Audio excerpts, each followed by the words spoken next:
March 8 2026 அன்னைக்கு இந்திய அணி கிரிக்கெட் வரலாற்றுல ஒரு புது அத்தியாயத்தையே எழுதுச்சு.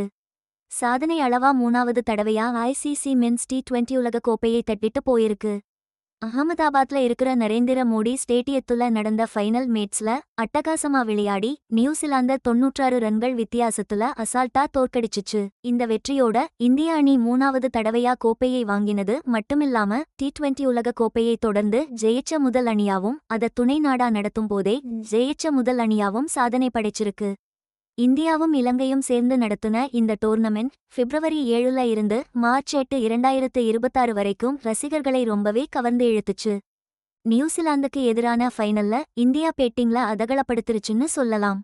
முதல்ல பேட் பண்ண இந்தியா 5 விக்கெட் இழப்புக்கு 255 ரன்கள் குவித்து மென்ஸ் T20 உலகக்கோப்பை ஃபைனல்ல அதிகபட்ச டீம் ஸ்கோர்ங்கிற ஒரு புது ரெக்கார்டையே செட் பண்ணாங்க.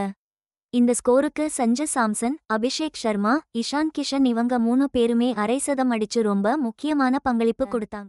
குறிப்பா சாம்சன் மட்டும் 89 ரன்கள் அடிச்சு மிரட்டினாரு. பதிலுக்கு இறங்குன நியூசிலாந்து இந்தியாவோட கட்டுக்கோப்பான பவுலிங்கிட்ட ரொம்பவே திணறிச்சு. கடைசியில வெறும் 159 ரன்களுக்கு ஆல் அவுட் ஆயிட்டாங்க. ஜாஸ்பிரித் பும்ரா வெறும் 15 ரன்கள் கொடுத்து 4 விக்கெட்டுகளை அள்ளி மேட்சையே மொத்தமா மாத்திட்டாரு. அதனால அவருக்கு ஆட்டநாயகன் விருதும் கிடைச்சது. இந்த வெற்றியோட இந்தியாவோட T20 உலக கோப்பை பயணம் இன்னும் பெருமைக்குரியதா மாறியிருக்கு. 2007ல எம்.எஸ். தோனி தலைமையில முதல் கோப்பையை ஜெயிச்சதுல ஆரம்பிச்சு 2024ல மறுபடியும் கோப்பையை கைப்பற்றினாங்க.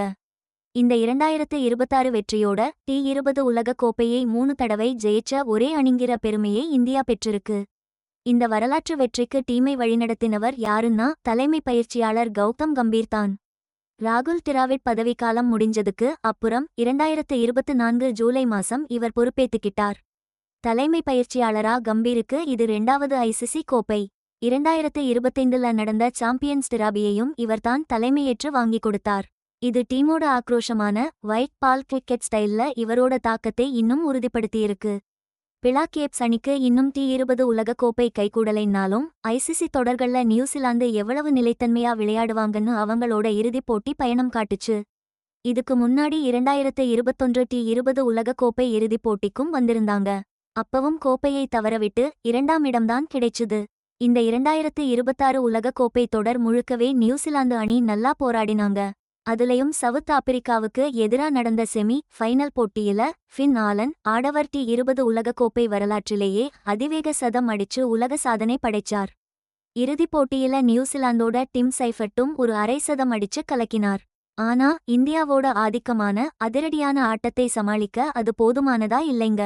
2026ல நடந்த ஐசிசி ஆடவர் T20 உலக கோப்பை இந்தியா இலங்கைல இருக்கிற 8 இடங்கள்ல 20 டீம்கள் மோதி மொத்தம் 55 மேட்சுகளா நடந்தது. இதுல நிறைய மறக்க முடியாத தருணங்களையும் தனிப்பட்ட சாதனைகளையும் அள்ளிக் கொடுத்தது. டீமோட வெற்றியை தாண்டி தனிப்பட்ட வீரர்களோட திறமையும் ரொம்ப பளிச்சுன்னு தெரிஞ்சுது. சஞ்சு சாம்சன் தன்னோட தொடர்ச்சியான பங்களிப்புகளுக்காக தொடர் நாயகன் விருது வாங்கினார். ஜஸ்பிரித் பும்ரா 14 விக்கெட் எடுத்து அதிக விக்கெட் எடுத்த பவுலர்கள்ல ஒருத்தரா கலக்கினார். கிரிக்கெட் களத்துக்கு வெளிய உலக கிரிக்கெட்டோட நிர்வாகம் இப்போ ஜெய்ஷா தலைமையில இருக்கு. 2024 டிசம்பர் 1ஆம் தேதி ஐசிசி தலைவரா பொறுப்பேத்துக்கிட்ட ஜெய்ஷா கிரிக்கெட்டுக்கு ஒரு புது சகாப்தத்தையே கொண்டு வந்திருக்காரு.